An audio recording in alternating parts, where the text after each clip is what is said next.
Hello student, আজি ক্লাছটোলৈ তোমালোক সকলোকে স্বাগতম জনাইছো। আমি আজি আলোচনা কৰিম central problem of N economy অৰ্থাৎ অৰ্থনৈতিক কেন্দ্ৰীয় সমস্যাসমূহৰ বিষয়ে আৰু প্ৰডাকশন পসিবিলিটি কাৰ্ভ অৰ্থাৎ উৎপাদন সম্ভাৱনীয় সীমাৰেখাৰ বিষয়ে। আজি ক্লাছটো বিশেষকৈ হায়াৰ সেকেন্ডাৰী সেকেন্ডাৰী ছাত্ৰ-ছাত্ৰীসকলৰ বাবে। হায়াৰ সেকেন্ডাৰী সেকেন্ডাৰী ইকোনমিক্সৰ যিখন সিলেবাস প্ৰথম ইউনিটটোৰ অন্তৰ্ভুক্ত আজিৰ এই টপিক দুটা। প্ৰথমতে আমি অৰ্থনৈতিক কেন্দ্ৰীয় সমস্যাসমূহনো কি হয় সেই বিষয়ে আলোচনা কৰিম। তাৰ পাছত প্ৰডাকশন পসিবিলিটি কাৰ্ভনো কি হেয়া আলোচনা কৰিম। ইয়াৰ পাছত এই দুটা টপিকৰ ওপৰত প্ৰিভিয়াছ ইয়েৰ যিমানবোৰ কোৱেশ্চন আহিছিলে 2012 ৰ পৰা 2020 লৈকে সেই আটাইবোৰ কোৱেশ্চনৰ বিষয়ে আমি আলোচনা কৰিম। সো প্ৰথমতে আমি চাওঁ অৰ্থনৈতিক কেন্দ্ৰীয় সমস্যাসমূহনো কি হয়। পৃথিৱীৰ প্ৰতিখন দেশে হেয়া উন্নত দেশৰ অৰ্থনীতি হোক বা উন্নত দেশৰ অৰ্থনীতি হোক, America, Pakistan, Bangladesh, China, Japan যিকোনো দেশৰ অৰ্থনীতি নহওক কিয়, ভাৰতৰ অৰ্থনীতি হোক, অসমৰ অৰ্থনীতি হোক, প্ৰতিখন দেশৰ অৰ্থনীতিয়ে কিছুমান মৌলিক সমস্যাৰ সন্মুখীন হ'ব লগা হয়। এতিয়া সেই সমস্যাসমূহনো কি সেই বিষয়ে আলোচনা কৰাৰ আগতে অৰ্থনীতিখনে আচলতে সমস্যাৰ সন্মুখীন কিয় হয় সেই বিষয়ে আমি জানি লওঁ। তাৰ কাৰণে এটা এক্সাম্পল মই তোমালোকক দিছোঁ যে ধৰা তোমাৰ হাতত 1000 ৰুপিজ আছে। এই 1000 ৰুপিজটো তোমাৰ ৰিসোৰ্স বা সম্পদ। ওকে, সম্পদ বা ৰিসোৰ্স মানে আকৌ ইকোনমিক্সত কি হয় যে সেই সকলোবোৰ বস্তুক আমি সম্পদ বা ৰিসোৰ্স বুলি কওঁ যিবোৰ বস্তুৱে আমাৰ প্ৰয়োজনীয়তা পূৰণ কৰে। সো তোমাৰ হাতত 1000 ৰুপিজ আছে। এই 1000 ৰুপিজটো তোমাৰ সম্পদ বা ৰিসোৰ্স। এই 1000 ৰুপিজৰে তুমি ইয়াৰ অল্টাৰনেটিভ ইউজ আছে। ধৰা তুমি ইয়াৰ পৰা বুক কিনিব পাৰা, তুমি যদি বিচাৰা 1000 ৰুপিজৰে ক্লথ বা কাপোৰ কিনিব পাৰা, বা তুমি ফ্ৰেণ্ডৰ লগত কি কৰিব পাৰা পাৰ্টি কৰিব পাৰা। ঠিক আছে, 1000 ৰুপিজটো তুমি 1000 ৰুপিজ তোমাৰ হাতত 1000 ৰুপিজে আছে। এইটো কিন্তু লিমিটেড, ইয়াতকৈ বেছিও নাই কমো নাই, গতিকে লিমিটেড ৰিসোৰ্স আছে। আৰু এই ৰিসোৰ্সটোৰ অল্টাৰনেটিভ ইউজ আছে। পাৰ্টি কৰিব পাৰা, ক্লথ কিনিব পাৰা, বুক কিনিব পাৰা, তো ইয়াৰ অল্টাৰনেটিভ ইউজ আছে। কিন্তু যদি তুমি বুকছ কিনা পইচাটোৰে যদি তুমি বুকছ কিনা তেনেহ'লে তুমি কাপোৰ কিনিব নোৱাৰা, বা তুমি যদি পাৰ্টি কৰা তেনেহ'লে তুমি বুকছ কিনিব নোৱাৰা। সো তোমাৰ হাতত যিটো লিমিটেড ৰিসোৰ্স আছে ইয়াৰ অল্টাৰনেটিভ ইউজো আছে। কিন্তু মানুহৰ মনে কি বিচাৰে, সকলোবোৰ বস্তু বিচাৰে। তুমি যদি একেলগতে গোটেইকেইটা বস্তু আটাইবোৰে বিচাৰা তেনেহ'লে তুমি 1000 ৰুপিজত সেই আটাইবোৰ বস্তু নেপাবা। গতিকে তুমি কি কৰিব লাগিব, চুজ কৰিব লাগিব। ইয়াৰ মাজত যিকোনো এটা বুকছে কিনিম বা ক্লথে কিনিম বা পাৰ্টি কৰিম তেনেকৈ তুমি চুজ কৰিব লাগিব। গতিকে কি হয়, তোমাৰ হাতত লিমিটেড ৰিসোৰ্স থকাৰ কাৰণে আৰু সেই ৰিসোৰ্সৰ অল্টাৰনেটিভ ইউজেছ থকাৰ কাৰণে তোমাৰ যিটো আৰু তোমাৰ আনলিমিটেড ওৱান্স, তুমি মানে ইটোও বিচাৰা সিটোও বিচাৰা তেনেকুৱা ধৰণৰ মন এটা থকাৰ কাৰণে কি হ'ল, তুমি এটা কুৱেশ্যনৰ সন্মুখীন হ'ব লাগিব যে তুমি কোনটো কিনিবা। তুমি ভাবিব লাগিব যে মই আচলতে কোনটো কিনিলে মোৰ কাৰণে ভাল হ'ব। ঠিক যেনেকৈ তোমাৰ হাতত লিমিটেড ৰিসোৰ্স আছিলে আৰু সেই লিমিটেড ৰিসোৰ্সৰ অল্টাৰনেটিভ ইউজ থকাৰ কাৰণে আৰু তোমাৰ আনলিমিটেড ওৱান্স থকাৰ কাৰণে তুমি এটা কুৱেশ্যনৰ সন্মুখীন হ'লা যে মই কোনটো সামগ্ৰীত মোৰ ৰিসোৰ্সটো স্পেণ্ড কৰিম বা খৰচ কৰিম। ঠিক তেনেকৈ অৰ্থনীতি এখনো এই তিনিটা কাৰণৰ কাৰণে মেইনলি এই তিনিটা কাৰণৰ কাৰণে কি হয়, কিছুমান সমস্যাৰ সন্মুখীন হয়। তো আমি এতিয়া অৰ্থনীতিখনলৈ আহোঁ যে এই তিনিটা কাৰণ দেখিছোঁ আমি। বেছিক ৰিজন কি দেখিছোঁ যে লিমিটেড ৰিসোৰ্সেছ, সীমিত সম্পদ, আনলিমিটেড ওৱান্স বা অসীম অভাৱ, আৰু অল্টাৰনেটিভ ইউজেছ অফ ৰিসোৰ্সেছ সম্পদৰ বিকল্প ব্যৱহাৰ। এই তিনিটা কাৰণৰ কাৰণে আমি কি হয় কিছুমান সমস্যাৰ সন্মুখীন হওঁ। এতিয়া এই তিনিটা কাৰণ আমি গম পালোঁ যে অৰ্থনীতি এখনত সৃষ্টি হোৱা যিবোৰ মূল সমস্যা বা কেন্দ্ৰীয় সমস্যা তাৰ প্ৰধান কাৰণ হৈছে তিনিটা: সীমিত সম্পদ অৰ্থাৎ লিমিটেড ৰিসোৰ্স, আনলিমিটেড ওৱান্স অসীম অভাৱ, আৰু অল্টাৰনেটিভ ইউজেছ অফ ৰিসোৰ্সেছ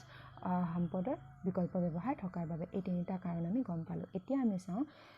অৰ্থনীতিখনতনো কেন্দ্ৰীয় সমস্যা কোনবোৰ হয়, অৰ্থনীতিখনতনো কেনেকুৱা ধৰণৰ কেন্দ্ৰীয় সমস্যাৰ সৃষ্টি হয়। অৰ্থনীতিখনৰ সাধাৰণতে বহুতো সমস্যা থাকে, কিন্তু আমি তিনিটা মেইন সমস্যা কেন্দ্ৰীয় সমস্যাৰ বিষয়ে ইয়াত আলোচনা কৰিম। তো চেন্ট্ৰেল প্ৰব্লেমছ কেন্দ্ৰীয় সমস্যাসমূহ হৈছে, প্ৰথমটো হৈছে হোৱাট টু প্ৰডিউচ। আমি কি কৈছোঁ, হোৱাট টু প্ৰডিউচ বা কি উৎপাদন কৰিব। এতিয়া কি উৎপাদন কৰিব বুলি ক'লে অৰ্থনীতিখনত মেইনলি দুটা সামগ্ৰীৰ কথা আহে। এটা হৈছে কনজিউমাৰ গুড, আনটো হৈছে প্ৰডিউচাৰ গুড। উপভোগ্য দ্ৰব্য আৰু মূলধনজাতীয় দ্ৰব্য। উপভোগ্য দ্ৰব্য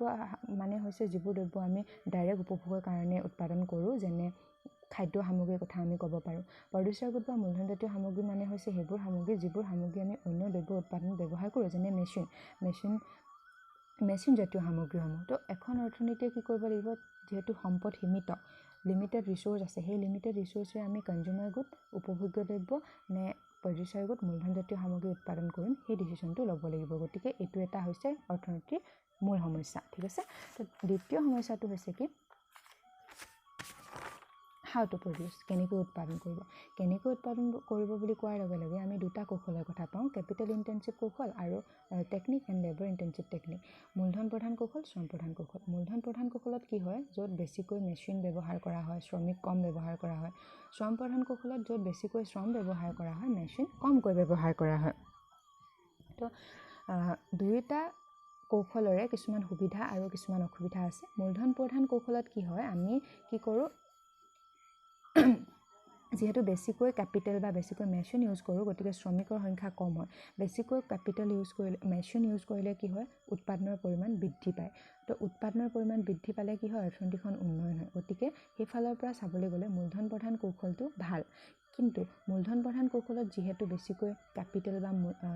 মেচিন ব্যৱহাৰ কৰা হয় গতিকে শ্ৰমিকৰ সংখ্যা কম হৈ থাকে গতিকে ইয়াত নিবনুৱা সমস্যাৰ সৃষ্টি হয়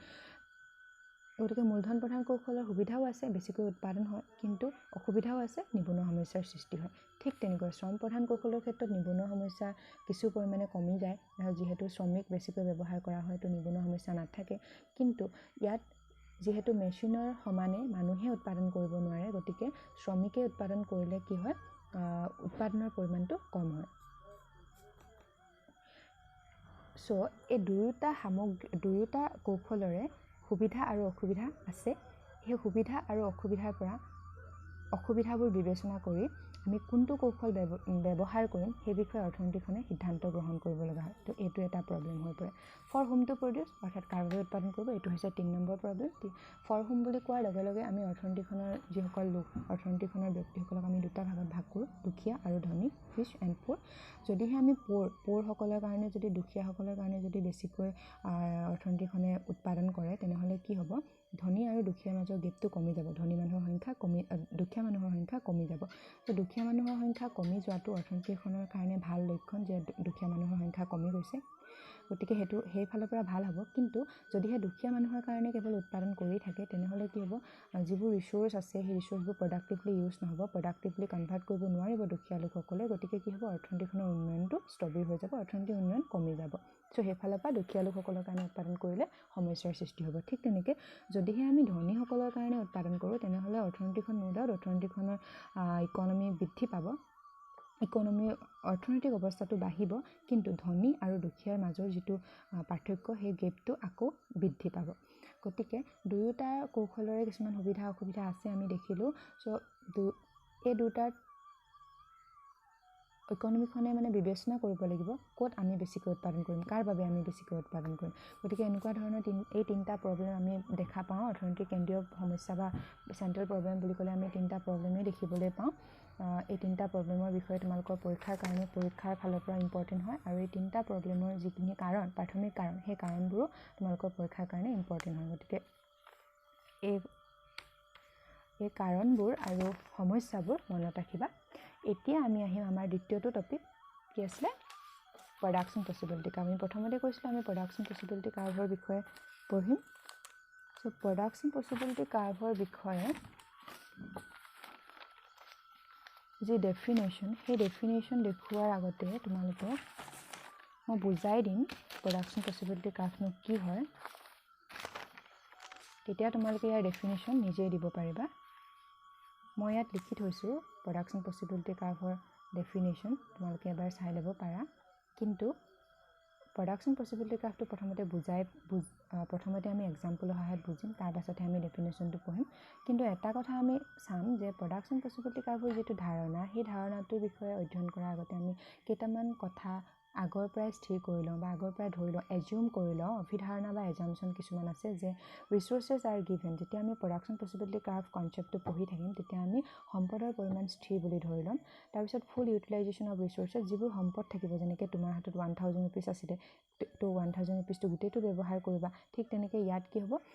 যিমানবোৰ ৰিচোৰ্চ থাকে সেই সম্পূৰ্ণ ব্যৱহাৰ হ'ব বুলি আমি ধৰি ল'ম সম্পদৰ পূৰ্ণ ব্যৱহাৰ দ্বিতীয়টো যিটো এজাম্পশ্যন আৰু তৃতীয় এজাম্পশ্যনটো হৈছে যে টেকন'লজি মাষ্ট ৰিমেইন কনষ্টেণ্ট যেনেকৈ সম্পদ কনষ্টেণ্ট স্থিৰ হৈ থাকে ঠিক তেনেকৈ টেকন'লজিও কনষ্টেণ্ট হৈ থাকিব সো এই কথাকেইটা ধৰি ল'ম তাৰপিছত আমি এটা এক্সাম্পল এটাৰ সহায়ত পিপিচিনো কি হয় আমি বুজিম ধৰা তোমাৰ ওচৰত এটুকুৰা লেণ্ড আছে এটুকুৰা আমি লেণ্ড বুলি ধৰি লৈছোঁ এই লেণ্ড টুকুৰাই তোমাৰ সম্পদ ঠিক আছে এই লেণ্ড টুকুৰাত তুমি গোটেই লেণ্ড টুকুৰাত ৰাইচ উৎপাদন কৰিছা গোটেই লেণ্ড টুকুৰাত ৰাইচ উৎপাদন কৰি তুমি ধৰা আমি ইয়াত এই তালিকাখন দিছোঁ দেখিছা এই তালিকাখন বা শ্বেডিউলখন দিছোঁ ইয়াত কম্বিনেশ্যন হুইট ৰাইচ আছে ৰাইচৰ উৎপাদন কৰাৰ কথা হুইটৰ উৎপাদন কৰাৰ কথা কৈছে এই কম্বিনেশ্যনটোত আমি হুইট একেবাৰে উৎপাদন কৰা নাই ৰাইচ 20 উৎপাদন কৰিছোঁ তাৰমানে আমি ইয়াত বুজিম যে আমাৰ হাতত ৰিচোৰ্চ আছে লিমিটেড ইমানখিনিয়ে ৰিচোৰ্চ আছে মাটি ইমানখিনি আছে এই লেণ্ড টুকুৰাত আমি 20 কুইণ্টেল আমি ধৰা কুইণ্টেলত ধৰিছোঁ 20 কুইণ্টেল ৰাইচ উৎপাদন যদি কৰোঁ তেনেহ'লে কি কৰিম গোটেই টুকুৰাত উৎপাদন কৰোঁতে কিমান ওলাইছে 20 কুইণ্টেল ৰাইচ ওলাইছে এতিয়া যদি গোটেই মাটি টুকুৰা ৰাইচে উৎপাদন কৰোঁ তেনেহ'লে আমি হুইট উৎপাদন কৰিব পাৰিম জানো নোৱাৰোঁ গতিকে হুইট হ'ব 0 20 কুইণ্টেল যেতিয়া ৰাইচ উৎপাদন কৰোঁ হুইট হ'ব 0 এতিয়া বি কম্বিনেশ্যনটো চোৱা হুইট 1 উৎপাদন কৰিছে তাৰমানে আমি ভাবিলোঁ যে ৰাইচ উৎপাদন কৰা ইমানখিনিত আমি আজি এতিয়াৰ পৰা কি কৰিম এইবছৰ ঘেঁহু উৎপাদন কৰিম বা হুইট উৎপাদন কৰিম যেতিয়া আমি ঘেঁহু উৎপাদন কৰিম ইয়াত 1 কুইণ্টেল ঘেঁহু উৎপাদন হ'ল তাৰপিছত ৰাইচৰ উৎপাদনটো কমি যাব যিহেতু মাটি টুকুৰাৰ পৰিমাণ কমি গৈছে গতিকে ৰাইচৰ উৎপাদন 18লৈ আহিলে ঠিক তেনেকৈ আকৌ আমি ভাবিলোঁ আৰু অকণমান ঘেঁহু উৎপাদন বঢ়াই দিওঁ ঘেঁহু উৎপাদন বঢ়াই দিয়াৰ লগে লগে ৰাইচৰ উৎপাদন আকৌ কমি গ'ল আকৌ ঘেঁহু উৎপাদন বঢ়াই দিলোঁ আকৌ ৰাইচৰ উৎপাদন কমি গ'ল তেনেকৈ কৰি আমি কি কৰিলোঁ গোটেই মাটি টুকুৰাত ঘেঁহু উৎপাদন কৰিবলৈ ধৰিলোঁ ইয়াত চোৱা 1 কুইণ্টেল ঘেঁহু উৎপাদন কৰিলোঁ 18লৈ কমিলে 2 কুইণ্টেল ঘেঁহু উৎপাদন কৰিলোঁ 15লৈ কমিলে তেনেকৈ কমি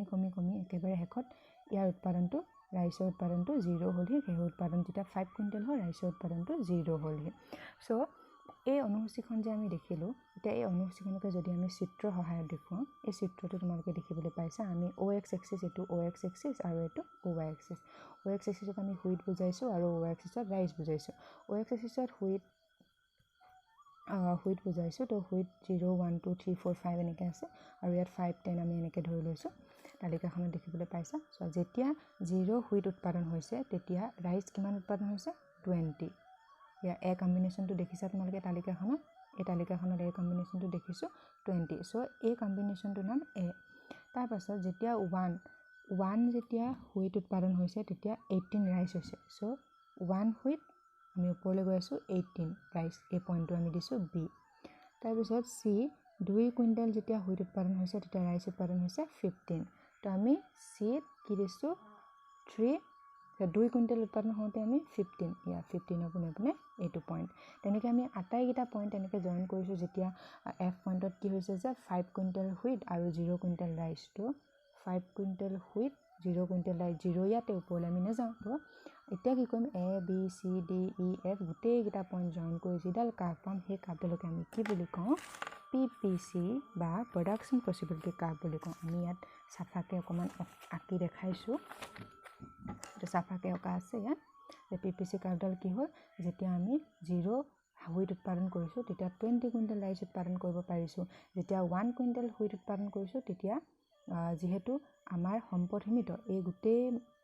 এই ৰেখাডালে আমাক কি বুজাইছে কিমান সম্পদ আছে সেইটো বুজাই আছে সম্পদ যিহেতু সীমিত আমাৰ সেই একে টুকুৰা মাটিয়ে আছে গতিকে 1 কুইণ্টেল হুইট উৎপাদন কৰাৰ লগে লগে ৰাইচৰ উৎপাদনটো কমি আহিলে ইয়ালৈ তাৰপাছত আকৌ 2 কুইণ্টেল ৰাইচ উৎপাদন কৰাৰ লগে লগে 15লৈ কমি আহিলে 2 কুইণ্টেল হুইট উৎপাদন কৰাৰ লগে লগে 15লৈ ৰাইচৰ উৎপাদনটো কমি আহিলে ঠিক তেনেকৈ 3 কুইণ্টেল হুইট উৎপাদন কৰাৰ লগে লগে 11 কুইণ্টেল 10ৰ পৰা অকণমান ওপৰত 11 কুইণ্টেল আমি ৰাইচ উৎপাদন কৰিব পাৰিছোঁ ঠিক তেনেকৈ যেতিয়া আমি 5 কুইণ্টেল হুইট উৎপাদন কৰিছোঁ তেতিয়া আমি আৰু অলপো ৰাইচ উৎপাদন কৰিবলৈ মাটি নাইকিয়া হৈ গৈছে চ' আমি এই গোটেই পইণ্টকেইটা জইন কৰি পেলাই কি পাইছোঁ প্ৰডাকশ্যন পচিবিলিটি কাৰ্ভ পাইছোঁ চ' এতিয়া আমি ডেফিনেশ্যনটো পঢ়িম যে আমি কি দেখিলোঁ যে দুটা আমি ইয়াত কি পালোঁ টেকন'লজি আৰু আমি প্ৰথমতে ধৰি লৈছোঁ টেকন'লজি আৰু সম্পদৰ পৰিমাণ স্থিৰ হৈ থাকিব সমানেই হৈ থাকিব যে চেঞ্জ নহয় চ' লিমিটেড টেকন'লজি আৰু লিমিটেড ৰিচোৰ্চৰ সহায়ত যেতিয়া আমি দুটা সামগ্ৰী উৎপাদন কৰোঁ ৰাইচ এণ্ড হুইট এই দুটা সামগ্ৰীৰ উৎপাদন কৰিলে যিবোৰ জুট পাওঁ বেলেগ বেলেগ কম্বিনেশ্যন পাওঁ যিমানখিনি আমাৰ ৰিচোৰ্চ আছে সেই ৰিচোৰ্চখিনি আমি এইটো কম্বিনেশ্যনতো প্ৰডাকশ্যন কৰিব পাৰোঁ এইটো কম্বিনেশ্যনতো কৰিব পাৰোঁ এইটোতো কৰিব পাৰোঁ এনেকৈ যিবোৰ বেলেগ বেলেগ কম্বিনেশ্যন বা জোঁট পাওঁ সেই কম্বিনেশ্যনবোৰ সংযোজন কৰি পোৱা ৰেখাডালেই হৈছে প্ৰডাকশ্যন পচিবিলিটি ৰেখা বা উৎপাদন সম্ভাৱনীয়তা ৰেখা আমি এতিয়া ডেফিনেশ্যনটো পঢ়িম যে production possibility curve is a graphical representation of the combination of two good that can be produce with given resources and technology এনেকুৱা এডাল হৈছে production possibility curve is a graphical representation of the combination of two good দুটা গুডছৰ কম্বিনেশ্যনৰ graphical representation হয় যিকেইটা good আমি কেনেকৈ produce কৰিব পাৰোঁ with the given resources technology অসমীয়াটো মই লিখি দিছোঁ যে উৎপাদন সম্ভাৱনীয় সীমাৰেখা হ'ল এনেকুৱা এডাল ৰেখা যি এক নিৰ্দিষ্ট পৰিমাণৰ সম্পদ আৰু প্ৰযুক্তি হয় নিৰ্দিষ্ট পৰিমাণৰ সম্পদ আৰু প্ৰযুক্তি য'ত চেঞ্জ নহয় উৎপাদিত দুটা দ্ৰব্য বা সেৱা আমি ক'ব পাৰোঁ দুটা দ্ৰব্য বা সেৱাৰ সকলো সম্ভৱপৰ সংযোজনেৰে অংকন কৰা এডাল ৰেখা হয় ঠিক আছে সো এতিয়া আমাক যদি আহে যে প্ৰডাকশ্যন পচিবিলিটি কাৰ্ভনো কি হয় তেতিয়া আমি ডেফিনেশ্যনটো লিখিব লাগিব ইয়াৰ অভিধানকেইটাও মেনশ্যন কৰি দিলে ভাল তাৰপাছত আমি শিডিউলখন আঁকি এই শিডিউলটো আমি দি দিম এই তালিকাখন তাৰপাছত আমি আঁকি দেখুৱাম হৈ গ'ল তেতিয়া আমি তেনেকৈ প্ৰডাকশ্যন পচিবিলিটি কাৰ্ভৰ কথা আমি ক'ব পাৰোঁ এতিয়া আমি আৰু এটা কথা চাম প্ৰডাকশ্যন পচিবিলিটি কাৰ্ভৰ ক্ষেত্ৰত চাম আৰু এটা কথা এই ৰেখাডাল কিয় নিম্নমুখী ঢালৰ হৈছে চোৱা এই ৰেখাডাল এনেকুৱাও হ'ব পাৰিলেহেঁতেন বা বেলেগ বেলেগ ধৰণৰ হ'ব পাৰিলেহেঁতেন কিন্তু কিয় এনেকুৱা ধৰণৰ হ'ল যে নিম্নমুখী ঢালৰনো কিয় হ'ল সেইটো আমি চাম এতিয়া চোৱা এই আমি নিম্নমুখী ঢাল কিয় হয় যিকোনো ইয়াৰ পাছত আমি বহুতো ডায়েগ্ৰাম পাম তোমালোকে মাইক্ৰ' ইকনমিক্সৰ যিখন পেপাৰ আছে তোমালোকৰ তাত আমি ঢেৰ ডায়েগ্ৰাম পাম ইয়াৰ আগৰ যিকেইটা চেপ্টাৰ আছে তাৰ প্ৰত্যেকটো ডায়েগ্ৰামতে আমি দেখিবলৈ পাম যেতিয়া দুটা সামগ্ৰীৰ কথা আমি যেতিয়া এটা চিত্ৰত ক'ম সেই চিত্ৰটোত যেতিয়া আমি দুটা সামগ্ৰীৰ কথা কওঁ সেই দুটা সামগ্ৰীৰ মাজত যদি নিগেটিভ ৰিলেশ্যনশ্বিপ থাকে তেতিয়া কি হয় এই দুটা সামগ্ৰী ইয়াত হুইট আৰু ৰাইচৰ কথা কৈছে ন উৎপাদনৰ কথা এই দুটা উৎপাদনৰ মাজত কি আছে নিগেটিভ ৰিলেশ্যনশ্বিপ মানে কি এটা উৎপাদন যেতিয়া বৃদ্ধি কৰিছোঁ তেতিয়া আনটো উৎপাদন কমাইছোঁ চোৱা এইটোৰ উৎপাদন হুইটৰ উৎপাদন যেতিয়া আমি বঢ়াই দিওঁ তেতিয়া ৰাইচৰ উৎপাদনটো কমাবলগীয়া হয় আকৌ যেতিয়া বঢ়াই দিওঁ আকৌ এইটো কমাবলগীয়া হয় গতিকে যেতিয়া আমি এই দুটাৰ মাজৰ এটা মান বঢ়ালে আনটোৰ মান কমাবলগীয়া হয় তেনেকুৱা ধৰণৰ ৰিলেশ্যনশ্বিপটোক কি বুলি কোৱা হয় ইনভাৰ্ছ ৰিলেশ্যনশ্বিপ বা বিপৰীত সম্পৰ্ক বুলি কোৱা হয় গতিকে যেতিয়া আমি দেখিবলৈ পাম যে যি দুটা আমি গ্ৰাফত যি দুটা ভেৰিয়েবল লৈছোঁ সেই দুটাৰ মান এটাৰ মান বৃদ্ধিৰ ফলত আনটোৰ মান যেতিয়া কমি যাব তেতিয়া কি হ'ব এই ৰেখাডালৰ আকৃতি সদায় নিগেটিভ হ'ব মানে আমি এতিয়া আমাক ইয়াৰ প্ৰডাকশ্যন পচিবিলিটি কাৰ্ভৰ যিকেইটা বৈশিষ্ট্য সেই বৈশিষ্ট্যকেইটা চাব লাগিব প্ৰথম বৈশিষ্ট্যটো হৈছে যে ইয়াৰ কেৰেক্টাৰিষ্টিক্স বুলি যদি কওঁ কি ক'ম যে প্ৰডাকশ্যন পচিবিলিটি কাৰ্ভ নিম্নমুখী ঢালৰ হয় এইটোকে আমি কুৱেশ্যন হিচাপে দিছোঁ যিকেইটা বৈশিষ্ট্য হয় প্ৰথম বৈশিষ্ট্যটো হৈছে প্ৰডাকশ্যন পচিবিলিটি কাৰ্ভডাল নিম্নমুখী ঢালৰ হয় সেইটো এটা বৈশিষ্ট্য হয় সেইটোকে আমি এটা কুৱেশ্যন হিচাপে লিখিছোঁ প্ৰডাকশ্যন পচিবিলিটি কাৰ্ভ কিয় নিম্নমুখী ঢালৰ হয় why does PPC slope downward কিয় ডাউনৱাৰ্ড হয় due to the inverse relationship between the production of two goods অৰ্থাৎ সামগ্ৰী দুটা উৎপাদনৰ মাজত থকা বিপৰীতমুখী সম্পৰ্কৰ বাবে ই নিম্নমুখী ঢালৰ হয় ইয়াত তোমালোকে ইয়াৰ পৰা দেখিবলৈ পাইছা মই লিখি দিছোঁ যে কিয় নিম্নমুখী ঢালৰ হয় এইটো প্ৰথম কেৰেক্টাৰিষ্টিক যে ই নিম্নমুখী ঢালৰ হয় কেৰেক্টাৰিষ্টিক্স বুলি ক'লে আমি তেনেকৈ লিখিম কিন্তু কিয় হয় যে due to inverse relationship between the production of two goods আমি ইয়াত দেখিবলৈ পাইছোঁ যেতিয়া এটা সামগ্ৰীৰ উৎপাদন বঢ়াই দিওঁ তেতিয়া আনটো সামগ্ৰীৰ উৎপাদন কমাবলগীয়া হয় সেইকাৰণে প্ৰডাকশ্যন পচিবিলিটি ৰেখাৰ ঢাল ঋণাত্মক হয় তাৰমানে আমি ইয়াৰ আনচাৰটো এনেকৈও লিখিব পাৰোঁ সামগ্ৰী দুটা উৎপাদনৰ মাজত থকা বিপৰীতমুখী সম্পৰ্কৰ বাবে ই নিগেটিভ হয় বুলি লিখিব পাৰোঁ অথবা আমি এনেকৈও লিখিব পাৰোঁ যে এটা যিহেতু সীমিত সম্পদৰ বাবে এটা সামগ্ৰীৰ উৎপাদন বৃদ্ধি কৰিলে আনটো সামগ্ৰীৰ উৎপাদন কমাই দিবলগীয়া হয় সেয়েহে প্ৰডাকশ্যন পচিবিলিটি কাৰ্ভৰ ঢাল নিম্নমুখী হয় ঠিক আছে তো আমি নিম্নমুখী কি হয় গম পালোঁ এতিয়া ইয়াৰ আৰু এটা বৈশিষ্ট্য আছে সেই বৈশিষ্ট্যটো চোৱাৰ আগতে আমি এটা সৰু কনচেপ্ট জানি লওঁ যে ইয়াতে প্ৰডাকশ্যন পচিবিলিটি কাৰ্ভৰ লগতে ৰিলেটেড এটা কনচেপ্ট হ'ল অপৰচুনিটি কষ্ট বা সুযোগ ব্যয় অপৰচুনিটি কষ্ট বা সুযোগ ব্যয় মানে কি হৈছে যে আমি এই চিত্ৰটোতে প্ৰথমতে বুজি লওঁ এই যে এইটো চোৱা বিৰ পৰা চিলৈ যেতিয়া আহিছে বি পইণ্টটোৰ পৰা চি পইণ্টটোলৈ যেতিয়া আহিছে আমি কি হৈছে আগত বি পইণ্টটোত কি আছিলে এটা হুইট উৎপাদন কৰি আছিলে ঠিক আছে 1 কুইণ্টেল হুইট উৎপাদন কৰি আছিলে চি পইণ্টলৈ অহাৰ লগে লগে কি হ'ল 2 কুইণ্টেল হুইট উৎপাদন কৰিলে এই 1 কুইণ্টেলৰ পৰা 2 কুইণ্টেল যে হুইট বৃদ্ধি কৰিলে তাৰ কাৰণে ইয়াৰ পৰা ইয়ালৈ আহোঁতে 1 কুইণ্টেলৰ পৰা 2 কুইণ্টেললৈ হুইট বৃদ্ধি কৰিলে বিৰ পৰা চিলৈ আহোঁতে কিন্তু বিৰ পৰা চিলৈ আহোঁতে 1 কুইণ্টেল হুইটৰ পৰিমাণ বৃদ্ধি কৰাৰ কাৰণে কি হ'ল ইয়াত কিমান আছিলে 18 আমি এতিয়া আঁকিছিলোঁ যেতিয়া আমি চিত্ৰটো হেৰি কৰিছিলোঁ এতিয়া কি পাইছিলোঁ এইটো 18 পৰা কিমান আহিব লগা হ'ল 15 লৈ কমাই দিব লগা হ'ল বুজি পাইছা কথাটো কি কৈছোঁ যেতিয়া আমি হুইটৰ পৰিমাণ 1 কুইণ্টেলৰ পৰা 2 কুইণ্টেললৈ বৃদ্ধি কৰিলোঁ অৰ্থাৎ বিৰ পৰা চিলৈ আমি গ'লোঁ তেতিয়া কি কৰিলোঁ হুইটৰ পৰিমাণ বৃদ্ধি কৰাৰ কাৰণে আমি এটা মূল্য দিব লগা হ'ল আৰু সেই মূল্যটো হ'ল যে ৰাইচৰ পৰিমাণ আমি কমাব লগা হ'ল কিমান কমাব লগা হ'ল ইমানখিনি আমি ৰাইচৰ পৰিমাণ কমাব লগা হ'ল ইমানখিনি হুইটৰ পৰিমাণ বৃদ্ধি কৰাৰ কাৰণে এই যে হুইটৰ পৰিমাণ বৃদ্ধি কৰাৰ কাৰণে ৰাইচৰ পৰিমাণটো কমাব লগা হ'ল হেতুকে আমি কি বুলি কওঁ জানানে অপৰচুনিটি কষ্ট বুলি কওঁ অপৰচুনিটি কষ্ট বা সুযোগ ব্যয় বুলি কওঁ তাৰমানে যিখিনি সম্পদ থাকে সেই সম্পদখিনি যদি আমি এটা সামগ্ৰী উৎপাদনত ব্যৱহাৰ কৰোঁ তেনেহ'লে অন্য এটা সামগ্ৰী উৎপাদনত ব্যৱহাৰ কৰিব নোৱাৰোঁ যিখিনি মাটি আছিলে সেই মাটিখিনি যদি আমি হুইটত ব্যৱহাৰ কৰোঁ বেছিকৈ তেনেহ'লে আমি ৰাইচত ব্যৱহাৰ কৰিব নোৱাৰোঁ গতিকে এটা সামগ্ৰী বেছিকৈ উৎপাদন কৰিবলৈ যাওঁতে অন্যটো সামগ্ৰীৰ যিমান পৰিমাণে আমি এৰি দিব লগা হয় হেতুকে আমি কি বুলি কওঁ সুযোগ ব্যয় বা অপৰচুনিটি কষ্ট বুলি কওঁ So ইয়াত opportunity cost is the definition মই লিখি দিছোঁ the next best alternative that is foregone is called opportunity cost অৰ্থাৎ যিটো alternative যিটো আছিলে আমি ৰাইচ উৎপাদন কৰিব পাৰিলোহেঁতেন বা হুইট উৎপাদন কৰিব পাৰিলোহেঁতেন এই মুহূৰ্তত তোমালোকে মোৰ ভিডিঅ'টো চাই আছা ভিডিঅ'টো চাই নাথাকি তোমালোকে ধৰা টিভি চাই থাকিব পাৰিলাহেঁতেন গতিকে ভিডিঅ'টো চাই থকাৰ কাৰণে তোমালোকে টিভি যে চাবলৈ পোৱা নাই সেইটো হৈছে টিভি নোচোৱাটো হৈছে ইয়াৰ সুযোগ ব্যয় ভিডিঅ'টো চোৱাৰ কাৰণে টিভি যে চাব পোৱা নাই সেইটোৱে হৈছে ইয়াৰ সুযোগ ব্যয় ঠিক তেনেকৈ ইয়াত আমি কি কৈছোঁ অপৰচুনিটি কষ্ট মানে কি বুলি কৈছোঁ নেক্সট বেষ্ট অল্টাৰনেটিভ যিটো আমি এৰি দিলোঁ যিটো অল্টাৰনেটিভ আমি এৰি দিলোঁ সেইটোকে আমি কি বুলি কওঁ অপৰচুনিটি কষ্ট বুলি কওঁ অসমীয়াটো মই লিখি দিছোঁ যেতিয়া এটা সম্পদ আমি বিকল্প ব্যৱহাৰ বা অল্টাৰনেটিভ ইউজ থাকে সেই সম্পদটো যদি যিটো কোনো এটা দ্ৰব্য উৎপাদনৰ অৰ্থে ব্যৱহাৰ কৰিছোঁ তেতিয়া সেই সম্পদটোৰ দ্বাৰা উৎপাদন কৰিব পৰা অন্য দ্ৰব্যৰ সুযোগ আমি হেৰুৱাব লগা হৈছে গতিকে তাকে আমি কি বুলি কওঁ সুযোগ ব্যয় বুলি কওঁ এতিয়া চোৱা সুযোগ ব্যয়টোক আমি অন্য কিছুমান নামেৰেও জানো এইবোৰ তোমালোকৰ পৰীক্ষাৰ কাৰণে বহুত ইম্পৰ্টেণ্ট হয় সুযোগ ব্যয়ক আমি কি বুলি কওঁ অল্টাৰনেটিভ কষ্ট বুলি কওঁ বা ইকনমিক কষ্ট বুলিও কওঁ বা অসমীয়াত আমি কি বিকল্প ব্যয় অল্টাৰনেটিভ কষ্ট বা বিকল্প ব্যয় আৰু ইকনমিক কষ্ট বা অৰ্থনৈতিক ব্যয় বুলিও কওঁ সো এইকেইটা মনত ৰাখিবা এতিয়া আমি সুযোগ ব্যয়টো কিয় পঢ়িছিলোঁ সেই সুযোগ ব্যয়ৰ ধাৰণাটো তোমালোকক আহিব পৰীক্ষাত তাৰ পাছত আৰু এটা লাষ্ট কনচেপ্ট আছে যে প্ৰডাকশ্যন পচিবিলিটি কাৰ্ভৰ এটা বৈশিষ্ট্য আমি পালোঁ যে প্ৰডাকশ্যন পচিবিলিটি কাৰ্ভডাল হৈছে কি নিম্নমুখী ঢালৰ হয় ঠিক আছে তো দ্বিতীয় বৈশিষ্ট্য আৰু এটা বৈশিষ্ট্য হ'ল প্ৰডাকশ্যন পচিবিলিটি কাৰ্ভ ই কেন্দ্ৰৰ প্ৰতি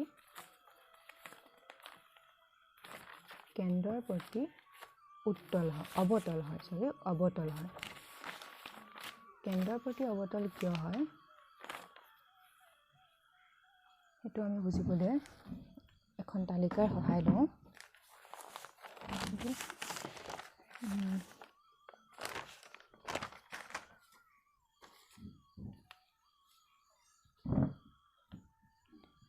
অকণমান সময় বা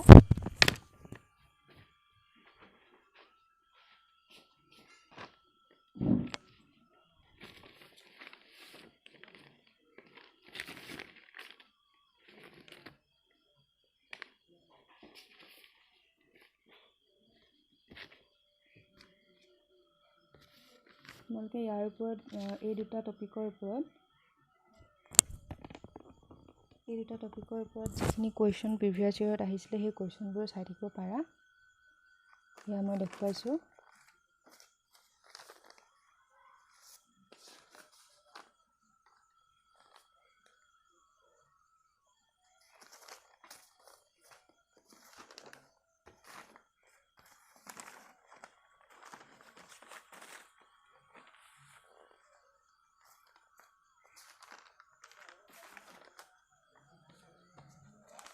এটা কুৱেশ্যন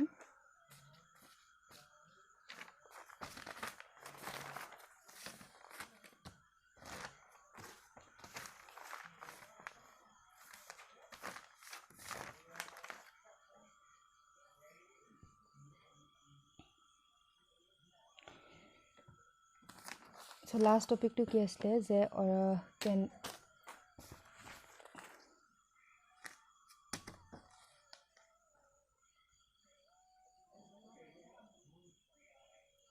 ঠিক আছে আমি নেক্সট ভিডিঅ'টোত অপৰচুনিটি কষ্ট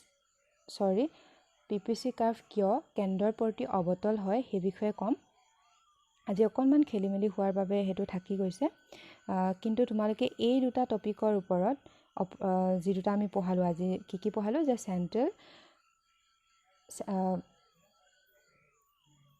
central problem of an economy and PPC curve, ইয়াৰ ওপৰত যিবোৰ কুৱেশ্যন আহিছিলে চোৱা প্ৰিভিয়াছ ইয়েৰত 2014 এণ্ড 2012 দুয়োটা ইয়েৰতে এই কুৱেশ্যনটো আহিছিলে যে সুযোগ ব্যয়ক কি বুলি কোৱা হয়। আমি সুযোগ ব্যয়ৰ অন্য দুটা নামো আৰু দুটা নাম যে আছে সেই দুটা আমি দেখুৱাইছিলোঁ। অপৰচুনিটি কষ্ট ইজ অলছ' কল দ্য কি বুলি কয় সেইটো তোমালোকে নিজে কুৱেশ্যন আনচাৰ কৰিবা।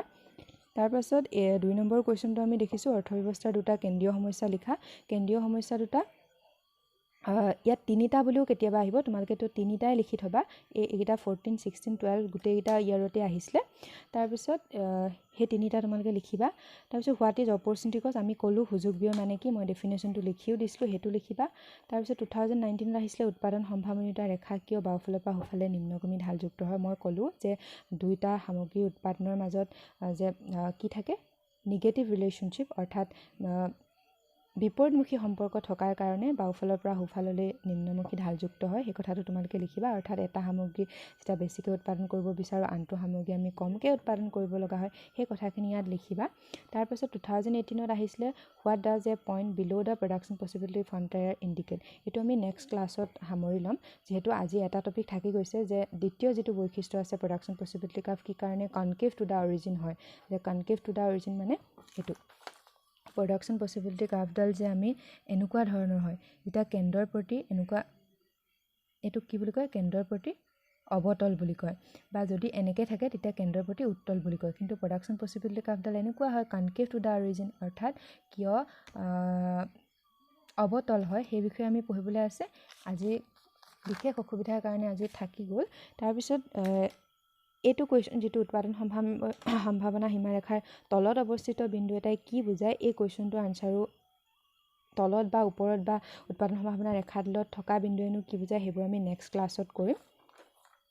তাৰপাছত আৰু এটা কুৱেশ্যন আছে যে mention two reason that give rise to economic problem, অৰ্থনৈতিক সমস্যা উদ্ভৱ হোৱাৰ দুটা কাৰণ উল্লেখ কৰা। এইটো আমি একদম প্ৰথমতেই ক্লাছটো আৰম্ভ হোৱাৰ প্ৰথমতেই মই কৈছিলোঁ যে অৰ্থনৈতিক সমস্যানো কিয় উদ্ভৱ হয়, ঠিক আছে। চ'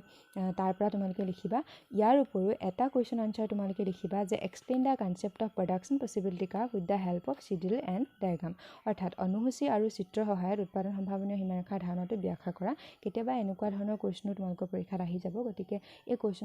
এইটো কুৱেশ্যনৰ আনচাৰো তোমালোকে লিখিবা। গতিকে মই আশা কৰিম আজিৰ ক্লাছটো চাই তোমালোকে আটাইবোৰ কুৱেশ্যন